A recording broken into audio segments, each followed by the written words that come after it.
Հայաստանում գործող 30% գենդերային քվոտան դեռևս իրական քաղաքական ազդեցություն չի ապահովում կանանց համար։ Այս համոզմունքին են փորձագետները հերթական համապետական ընտրությունների շեմին։ Չնայած 30% քվոտաներով կանանց ներկայացվածության ընտրացուցակներում եւ կուսակցություններում եւ դաշինքներում, որքանով են քարոզարշավի ժամանակ կանայք լուսաբանվում։ Ժողովրդավարական կառավարման եւ գենդերային հավասարության փորձագետ խորհրդատու Լաուրա Սիմոնյանի դիտարկմամբ խնդիրը միայն քաղաքական համակարգը չէ։ Խնդրի մի մասը հենց մեդիան է, որ քարոզարշավների ընթացքում շարունակում է կանանց դարձնել ֆոնային կերպարներ։ Ցավոք միայն մեկ քաղաքական ուժ է, որ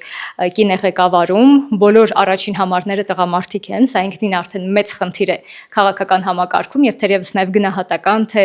ինչ իրավիճակ է Հայաստանում կանանց քաղաքական մասնակցության եւ առաջնորդության, հատկապես պաստառներ, որոնք փակցվում են ամենուրեք, եթե նկատենք, մենք 21 թվականին էլ ենք դիտարկել, կանայք գրեթե ներկայացված չէին, կանայք եղել են շատ այսպես հետին պլաններում, շատ կարևոր է, որ թե վիզուալ, թե պաստառների վրա, թե հարցազրույց տալուց, թե տարբեր բանավեճերի մասնակցելուց համամասնորեն, գոնե համամասնորեն ապահովեն կանանց մասնակցությունը եւ տեսանելիությունը։ Հետազոտությունները ցույց են տվել, որ նախորդ ընտրությունների ժամանակ կին քաղաքական գործիչների լուսաբանումը որոշ դեպքերում կազմել է ընդամենը 4-ից 10%, այն դեպքում, երբ նույն քաղաքական ուժերը հրապարակային խոսում էին հավասարության մասին։ Պատկերը շատ հուսադրող չէր, որովհետև ունեինք 4%, 6%, ամենաշատը 10% լուսաբանում, դա մեղմ ասած համահունչ չէ մեր ունեցած 30% ներկայացվածությանը։ Փորձագետը նաև ուշադրություն է հրավիրում մեկ այլ վտանգավոր իրողության վրա՝ քաղաքական դիսկուրսի թունավոր մթնոլորտին։ Նրա խոսքով ագրեսիվ, թշնամական եւ բևեռացված քաղաքական միջավայրը ինքնին վանում է կանանց քաղաքականությունից եւ խրախուսում թիրախավորումը։ Ատելության թիրախավորման, արտաքինի թիրախավորման եւ այլ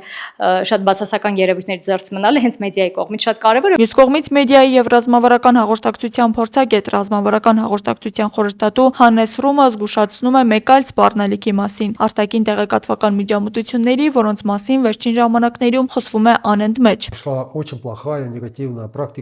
Ամբողջ աշխարհում տարածված է շատ վատ եւ վտանգավոր մի երևույթ, երբ արտաքին ուժերը փորձում են ազդեցություն ունենալ ընտրությունների ազատ քաղաքացիների որոշումների վրա։ Նման վտանգ կա նաեւ Հայաստանում։ Նրա խոսքով այսօր աշխարհում ընտրությունները վաղուց միայն ընտրատեղամասերում չեն որոշվում, դրանք որոշվում են նաեւ կեղծ լուրերի, համակարգված քարոզչության, բոտային ցանցերի եւ տեղեկատվական հարձակումների միջոցով։